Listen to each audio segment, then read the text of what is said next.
क्या हाल चाल। उम्मीद करता हूँ आप लोग ठीक होंगे, मैं भी ठीक हूँ।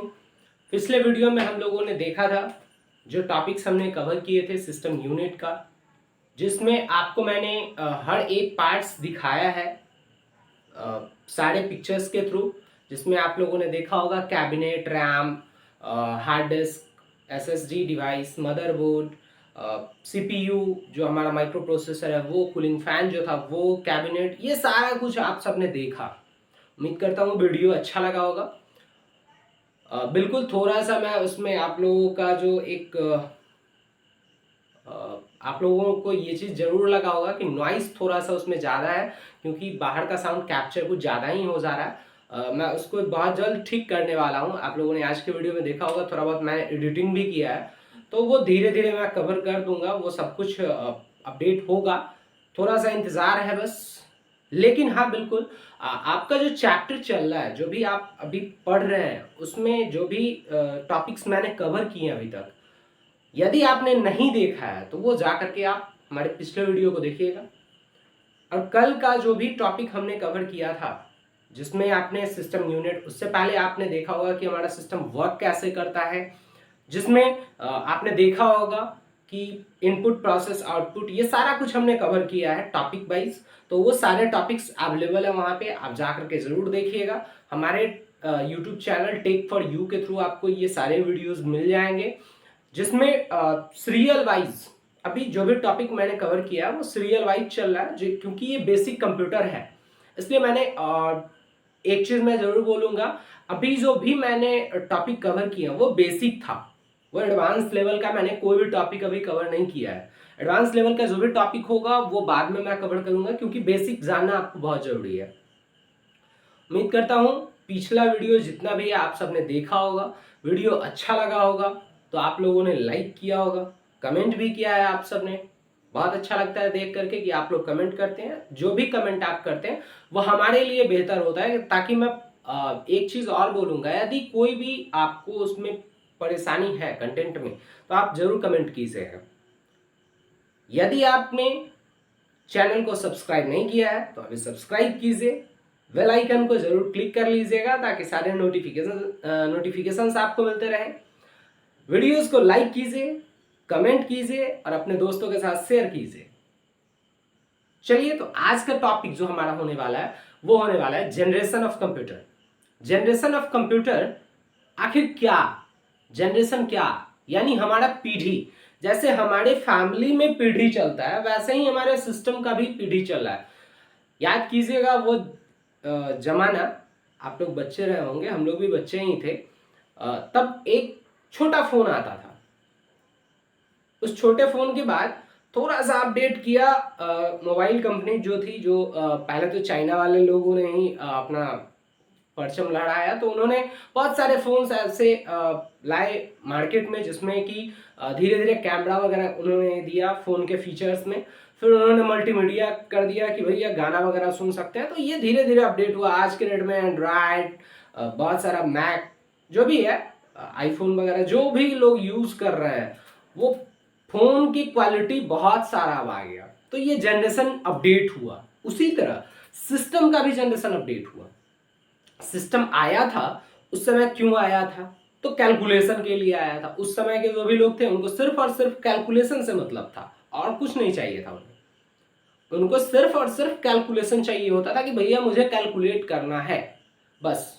तो कैलकुलेशन के लिए उन लोगों ने लॉन्च किया अपने सिस्टम को, जो भी उस समय के साइंटिस्ट थे उन्होंने। तो वही चीज आज हम लोग देखने वाले हैं, तो बने रहिएगा वीडियो में हमारे। और चलिए देखते हैं जनरेशन ऑफ कंप्यूटर। आखिर जनरेशन ऑफ कंप्यूटर में क्या क्या आया, कैसे कैसे आया, वो सारा कुछ हम लोग देखने वाले हैं। तो सबसे पहले हमारा जो आज का टॉपिक है वो है जनरेशन ऑफ कंप्यूटर।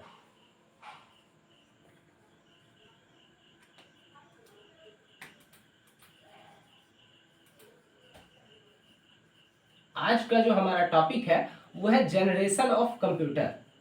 जनरेशन, ध्यान रखिएगा, पीढ़ी।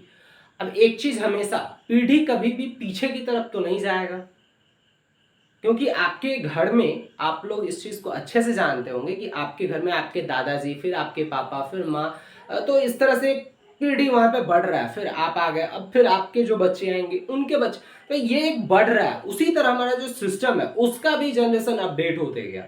तो जनरेशन ऑफ कंप्यूटर में पहला जनरेशन क्या आया, जैसे मान लीजिए कि फर्स्ट जनरेशन आपके फैमिली में आपके दादाजी हो गए, फिर सेकंड जनरेशन तो पापा, फिर आप आ गए, फिर आपके बच्चे होंगे, फिर उनके, तो ये जनरेशन अपडेट हो रहा है। उसी तरह फर्स्ट जनरेशन, ध्यान से देखिएगा, फर्स्ट जनरेशन, ये जो जनरेशन है ये फर्स्ट जनरेशन, इसमें कौन सा डिवाइस आया, कौन सा ऐसा चीज बनाया गया, कौन सा कंपोनेंट का यूज किया गया कि सिस्टम हमारा ऑपरेट हुआ। तो इसमें फर्स्ट जनरेशन में जो हमारा आया था, जो कंपोनेंट आया था, उस कंपोनेंट का नाम था वैक्यूम ट्यूब। वैक्यूम ट्यूब पहला जनरेशन जो आया था, उसमें जो पहला कंपोनेंट जो हमारे सिस्टम में दिया गया था वो था वैक्यूम ट्यूब, जो कि एक बल्ब के समान होता था। जो आप लोग आज के डेट में तो अब वो भी मिलता नहीं है, पहले मिलता था, मिलता है, आज भी मिलता है, बहुत कम मात्रा में मिलता है। अब वो 1000 वाट का बल्ब या 100 वाट का बल्ब देखे होंगे आप लोग, तो वो उतना बड़ा नहीं होता था, बट उसी टाइप का वो होता था, जो कि बहुत ज्यादा ही थोड़ा सा इफेक्टिव था सिस्टम के लिए। उतना कुछ खास वर्क नहीं कर पाता था, उतना कुछ उसमें आप वर्क नहीं कर सकते थे, वर्कलोड नहीं दे सकते थे, सिस्टम हमारा ज्यादा देर तक यूज नहीं कर पाता था। तो ये सारा परेशानी होना शुरू हुआ। फिर जो हमारे साइंटिस्ट लोग थे, उन लोगों ने खुद में विचार किया होगा उन लोग, क्योंकि हम लोग तो थे नहीं भाई, जो भी बुक्स हैं उस बुक्स के थ्रू मैं आपको ये बता रहा हूँ, या जो भी आप पढ़े होंगे वही आप जानेंगे। तो फिर थोड़ा सा अपडेट जैसे ही हुआ ना, तो लोगों ने इस चीज को देखा, तो लोगों ने एक फिर दिमाग लगाया कि भाई पीछे तो हम नहीं जा सकते, आगे बढ़ना है। तो थोड़ा सा उन्होंने अपडेट किया, तो आया हमारा सेकेंड जनरेशन। सेकेंड जनरेशन जो आया, तो इसमें जो यूज किया गया वो यूज किया गया ट्रांजिस्टर का। ट्रांजिस्टर सेकेंड जनरेशन में हमारा ट्रांजिस्टर का यूज किया गया। ये भी कुछ इफेक्टिव नहीं रहा, थोड़ा सा वर्क करता था, फिर भी वैक्यूम ट्यूब की तुलना में थोड़ा सा ये अपडेटेड था। तो लोगों ने यहाँ पे देखा कि भाई काम तो हमारा हो रहा है, फिर भी उतना कुछ मजे नहीं आ रहे हैं जैसे आज के सिस्टम। हमारे आज के सिस्टम बहुत ही आगे, अब तो एआई आ गया है भाई, बोलिए काम आपका होगा। किसी के लिए वीडियो बनाना है, बस बोल दीजिए, बन जाएगा। तो ये सारा कुछ अपडेट हो रहा है अब तो सेकेंड जनरेशन जो हमारा था उसमें आया हमारा ट्रांजिस्टर। नहीं काम चला, काम चलाने लायक था, बस उससे जो काम होना चाहिए था वो नहीं हुआ। तो लोगों ने फिर यहाँ पे विचार किया कि भाई साहब ये नहीं होने वाला, तो यहाँ पे उन्होंने अपडेट किया। फिर आया हमारा थर्ड जनरेशन। यहाँ पे आया हमारा थर्ड जनरेशन, तो इसमें जो डिवाइस आया वो आया IC. IC integrated circuit. Integrated circuit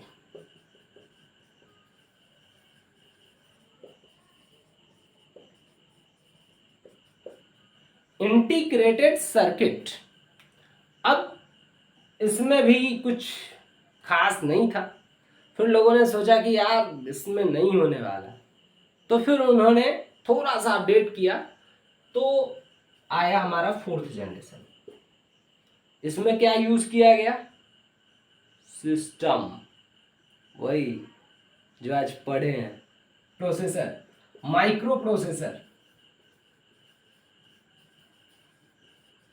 micro processor. अब एक चीज आप देखिए यहाँ पे, ये जितने भी थे ये बहुत जल्दी स्टार्ट हुए और बहुत जल्दी लास्ट तक पहुंच गए, लेकिन ये वहां से जब से आए हैं इनका तो बंद होने का कोई नाम ही नहीं है। ये तो लगातार चले जा रहे हैं, एकदम धराधर धराधर धराधर, सब लोग इसका इस्तेमाल कर रहे हैं। तो ये फोर्थ जनरेशन माइक्रो प्रोसेसर। अब बारी आता है फिफ्थ जनरेशन का, ये तो अभी चल ही रहा है, इसी में जो भी लोग हैं वो दिमाग लगाएं। फिफ्थ जनरेशन नाम तो सुना ही होगा, एआई। तो वही एआई, तो ये हमारा जनरेशन ऑफ कंप्यूटर है। स्क्रीनशॉट कर लें आप, या फिर आप लिख सकते हैं तो लिख लें।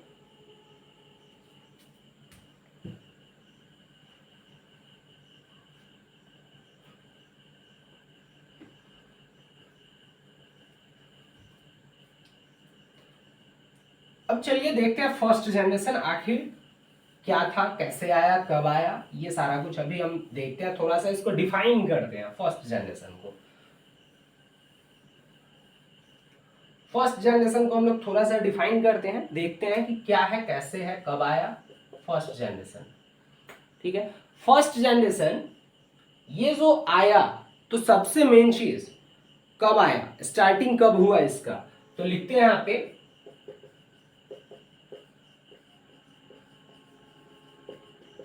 First generation was started on 1946 to.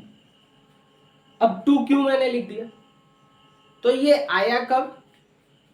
अब एक चीज मैं बता दे रहा हूं, आप लोग को बहुत सारे बुक्स में ये जनरेशन के जो ईयर दिए गए हैं ये थोड़ा बहुत चेंजेस मिलेंगे, वहाँ पे आपको घबराना नहीं है, क्योंकि बहुत सारे बुक्स में अलग अलग दिए गए हैं। कहीं 1946 है, कहीं 1942 है, कहीं 1955 है, तो ये 55 नहीं 42। ठीक है, तो ये थोड़ा बहुत आपको स्टार्टिंग डेट और इन डेट में आपको थोड़ा बहुत कंफ्यूजन होगा, बहुत सारे बुक्स में अलग अलग दिए गए हैं, नो डाउट। तो उसमें आप घबराएंगे नहीं, जो भी आपको समझ में आए ना वो आप लिखेंगे, वो आप समझेंगे।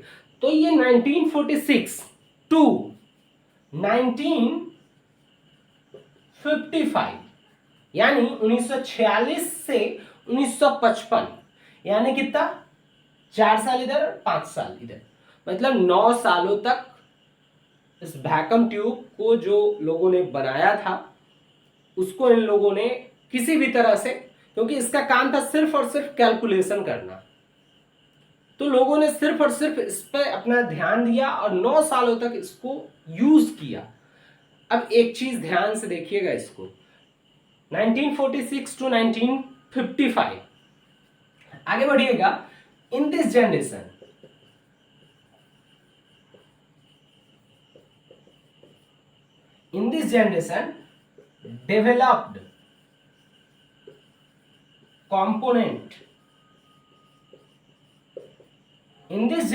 developed component named was vacuum tube। यानी जो डिवाइस जो बनाया गया था पहला जनरेशन का, वो क्या था नाम उसका, component named was vacuum tube. पहला जनरेशन का जो हमारा सिस्टम था तो उसका नाम क्या था कंपोनेंट का, वैक्यूम ट्यूब। एंड यहीं पे एंड कंप्यूटर नेम्ड वाज, ये तो हमारे किस चीज का नाम था, कंपोनेंट का जो बनाया गया। और अब इसी में जो कंप्यूटर जो आया उसका क्या नाम था, तो उसका नाम था इनियाक, ENIAC, इनियाक। इसका पूरा जो नाम है electronic numerical integrator and computer, electronic numerical integrator and computer. ध्यान से इसको देखिएगा। अब ये तो चलिए जान गए कौन सा कंपोनेंट आया, तो भाई साहब वैक्यूम ट्यूब आया। कंप्यूटर का नाम क्या था, इनियाक, electronic numerical integrator and computer. अब आगे जैसे ही बढ़ते हैं तो इट वाज क्या, ऑक्युपाइंग एरिया, मतलब ये आज का जो हमारा सिस्टम है, लैपटॉप है तो पीठ पे डाल लिए, पामटॉप है तो हाथ में ले लिए, मतलब पॉकेट में डाल लिए, फिर यदि डेस्कटॉप है तो एक टेबल पे एडजस्ट हो जाता है। लेकिन ये जो हमारे सिस्टम महाशय थे बड़े कमाल के थे। इट वाज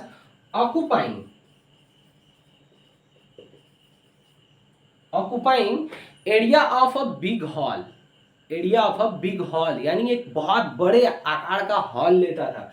ऑक्युपाइंग एरिया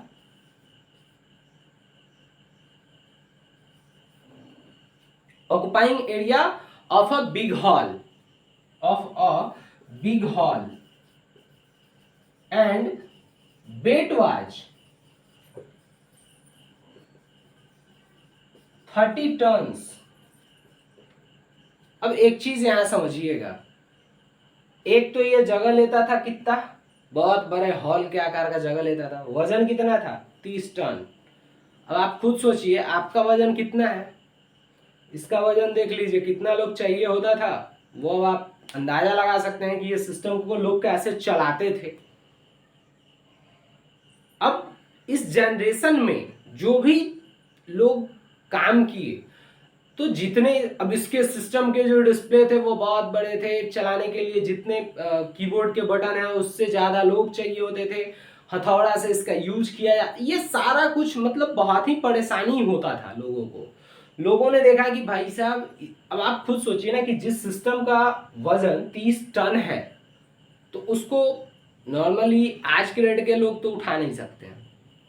उठाने के लिए कहा जाए 30 टन, मतलब 20 लोगों को भी लगा दिया जाए तो नहीं उठने वाला है। कहेंगे भाई माफ कर, ना उठावे के हमरा छोड़ दो, नहीं उठाएंगे, क्योंकि इतना वजन कोई नहीं उठा सकता।